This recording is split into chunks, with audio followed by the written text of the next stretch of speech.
আসসালামু আলাইকুম রহমতুল্লাহি ওয়া বারাকাতুহু। কেমন আছেন আপনারা সবাই? আজকে আমাদের ট্রিপ ছিল মহামায়া এবং গুলিয়াখালী। মহামায়া এবং গুলিয়াখালীর ট্যুরটা কমপ্লিট করার পরে আমরা সবাই নাস্তা খাওয়ার জন্য আসলাম, বসলাম। চিকেন নিয়েছি আর রুটি নিয়েছি।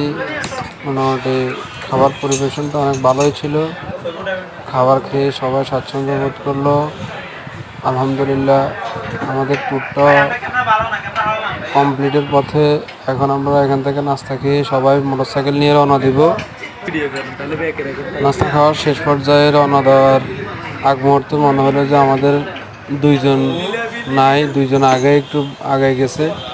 তাদের জন্য আমরা দুটো প্যাকেজ করে নিয়ে নিলাম। মোটামুটি আসি নাইম, মেহেদি, আমি, জয়াগের, কবির ভাই, আরও অনেকে আছে। অনেক সুন্দর রেস্টুরেন্টটা, অনেক সুন্দর ছিল। খানা দানা শেষ, প্রায় আমরা কমপ্লিটের পথে বের হয়ে যাইতেছি। সবাই আমাদের জন্য দোয়া করবেন। আপনারা ভালো থাকবেন ইনশাল্লাহ। পরের ভিডিও নিয়ে কথা হবে।